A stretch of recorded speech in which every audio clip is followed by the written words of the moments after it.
শুভ সকাল আমার প্রিয় বন্ধুরা, আশা করি তোমরা প্রত্যেকে যে যেখানে আছো ঈশ্বরের আশীর্বাদে খুবই ভালো আছো এবং সুস্থ আছো। আমিও কিন্তু বেশ আছি। উদিতার হ্যাপি ফ্যামিলিতে আমার সকল বন্ধুদের ওয়েলকাম ও অনেক ভালোবাসা দিয়ে আজকের ভিডিওটা আমি শুরু করলাম ওই সকাল প্রায় 8:30 থেকে। এই সোমবারটা নিয়ে না রবিবার দিন পর্যন্ত খুবই আনন্দে ছিলাম। আসলে 10 তারিখে মানে হচ্ছে জুন মাসের 10 তারিখ সোমবার মাম্মামের স্কুল খোলার কথা ছিল। সেটা নিয়েই অনেকটা আনন্দে আমিও ছিলাম, তাছাড়া মাম্মামের পাপাও ছিল। মাম্মামের পাপা প্রতিদিন দিতে যাবে আবার আনতে যাবে, আর আমি সকালবেলা ঘুম থেকে উঠে মাম্মামকে রেডি করে দেব, তারপর মাম্মামের টিফিন করব। এই জিনিসটা আমার না খুবই ভালো লাগে, তবে একটু সময় মাম্মামকে ছেড়ে থাকতে হয়, একটু কষ্ট হয় জানি, তবে একটু কষ্টের মধ্যেও না অনেকটা শান্তি লুকিয়ে রয়েছে। যেহেতু আমার মাম্মামের ভালোর জন্যই মাম্মাম যাচ্ছে, একটু কষ্ট হলেও আমার কোনো ব্যাপার না। তবে হঠাৎ করে রবিবারের দিন না ওই 3টে নাগাদ আমার একটা মেসেজ এলো ফোনে, সেখানে দেখলাম মাম্মামের স্কুল সোমবার থেকে খুলছে না। যেহেতু প্রচণ্ড গরম, তার জন্য ছুটি আরও 1 সপ্তাহ বেড়ে গেছে। তবে 1 সপ্তাহ পরেও যে স্কুলটা হবে এটাও কিন্তু ঠিক নয়। এইরকমই যদি গরম থাকে তাহলে 1 সপ্তাহ পরেও আর স্কুলটা খুলছে না। আমার যে সকল বন্ধুরা এখন আমার ভিডিওটা দেখছো সেই সকল বন্ধুদের কাছে অনুরোধ, বন্ধুরা ভিডিওটা দেখার শুরুতে তোমরা একটা লাইক দিয়ে দেখা শুরু করো, আর ভিডিওটি দেখার শেষে একটা কমেন্ট করে জানিয়ে দিও আমার ভিডিওটা তোমাদের কেমন লাগলো। সকালবেলা ঘুম থেকে উঠে আমি চলে গেছিলাম নিচে, আর নিচে থেকে এসে সকাল 8:30 থেকে আমি আমার ঘরের সমস্ত কাজকর্মগুলো শুরু করেছিলাম। তাছাড়া মাম্মাম যেহেতু ঘুমিয়েছিল, আমি আর মাম্মামকে তুলেছিলাম না। এক প্রকার খুব ব্যস্ততার মধ্যে দিয়েই আমি আমার কাজকর্মগুলো গুছিয়ে নিচ্ছিলাম, যেহেতু দুপুরে আবার রান্নাবান্না করতে হবে তার জন্যে।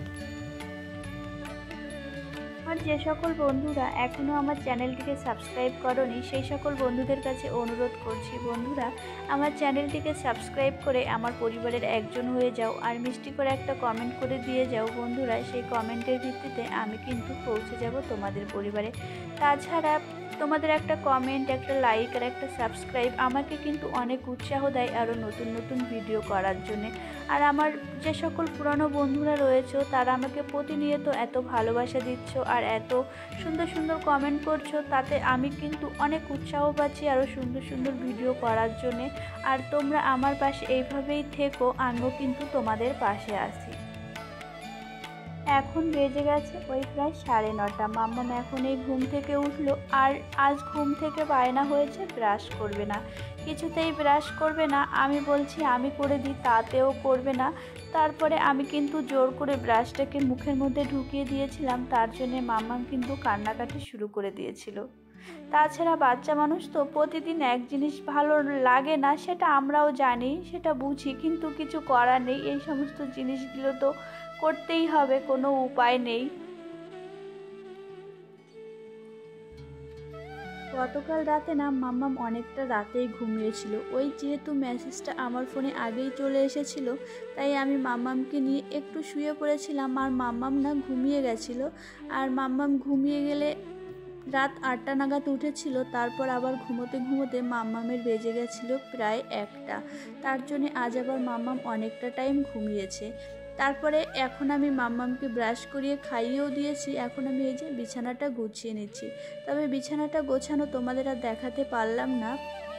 আর প্রতিদিনের মতন আমি কিন্তু ওই সেম প্রসেসেই চারধারটা ভালো করে গুজে নিয়েছি, ওই মাম্মাম যাতে লাফালাফি করে বিছানাটা গুছিয়ে না যায় তার জন্যে।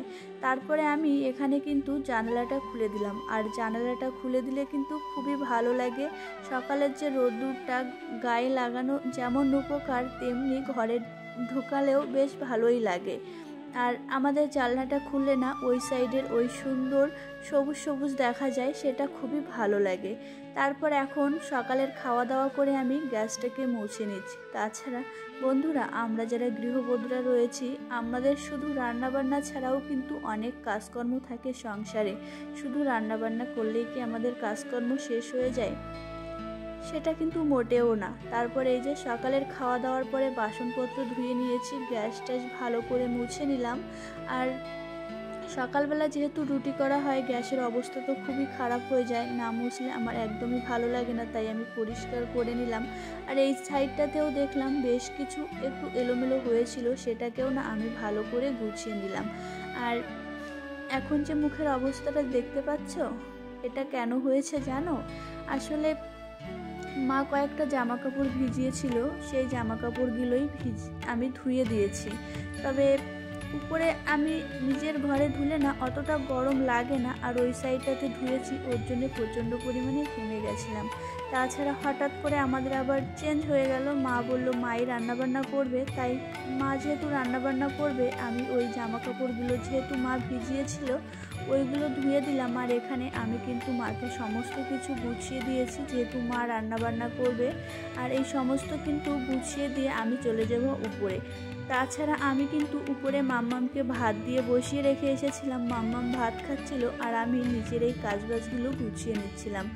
এই যে মাম্মাম ভাত খাচ্ছিল, আর আমার ঘরে না হারপিকটা ছিল না, দেখলাম বেসিনটা অনেকটাই নোংরা হয়ে রয়েছে, তাই নিচে থেকে হারপিকটা নিয়ে এলাম। এখন এই হারপিকটা দিয়ে কিছুটা টাইম রেখে দেব, যখন স্নান করব তখন এটাকে ভালো করে একটু ডলা দিয়ে নেব, তাহলে কিন্তু খুব সুন্দর পরিষ্কার হয়ে যাবে। বন্ধুরা দেখো বেসিনটা কি সুন্দর পরিষ্কার হয়ে গেছে। এখন আমি বেসিনে একটা ন্যাপথলিন রেখে দেব, আর বাকি যে ন্যাপথলিন দুটো রয়েছে ওটা হচ্ছে মাম্মামের বাস্কেটের মধ্যে রেখে দেব। যারা যে সকল বন্ধুরা আমার ভিডিওটা এখন দেখছো সেই সকল বন্ধুদের কাছে অনুরোধ করছি, বন্ধুরা তোমরা কিন্তু লাইক করতে ভুলো না। আর এখন চলে এলাম ওই সন্ধ্যাবেলা, মাম্মামকে খাওয়াবো একটু ম্যাগি। তবে মাম্মামকে খুব একটা ম্যাগি খাওয়াই না, আজ দুপুরের খাওয়া দাওয়াটা একটু তাড়াতাড়ি হয়ে গেছিলো, তাই মাম্মামকে আমি সন্ধ্যাবেলা ম্যাগিটা খাইয়ে দিয়েছিলাম। তবে মাম্মামকে করে দিলে মাম্মাম কিন্তু খুব সুন্দর ম্যাগিটা একা একাই খেয়ে নিয়েছিল, আমাকে আর বলতে হয়নি, শুধু এনে দিয়েছি, তাতেই মাম্মামের খাওয়া দাওয়া হয়ে গেছে। হচ্ছে জামাই ষষ্ঠী, আর আমি সেই জামাই ষষ্ঠীতে যাব। দেখো তার জন্য এখানে আমার প্রস্তুতি পর্ব সব শুরু হয়ে গেছে। এখানে যে আমার একটা শাড়ি বের করে নিয়েছি, আর এখানে যে মাম্মামের জামা কাপড়, খাটের অবস্থা সব মিলিয়ে খুবই খারাপ, তো আমি একে একে গুছিয়ে নিই আর তোমরা দেখতে থাকো। আর ষষ্ঠীটা হচ্ছে বুধবারে, আমি কিন্তু যাব হচ্ছে মঙ্গলবার দিন সকালবেলা, যেহেতু প্রচণ্ড গরম তাই আমি হচ্ছে সকালবেলা ঘুম থেকে উঠেই চলে যাব, মানে সকালের খাওয়া দাওয়াটা ওখানে গিয়েই করব। আর এই ব্যাগটা গোছাচ্ছি হচ্ছে আমি সোমবারের দিন রাতের বেলায়। আমি বাপের বাড়ি গেলে না ওই খুব একটা শাড়ি আমি নেই না, ওই যেটা পরে যাই ওই সেটাই থাকে, কিন্তু এবার আমাকে একটু শাড়ি নিয়ে যেতে হচ্ছে। তোমরা সবই দেখতে পাবে, ভিডিও ফলো করো তাহলে। তাছাড়া এবার আমার অনেক এক্সট্রা কিছু নিয়ে যেতে হচ্ছে।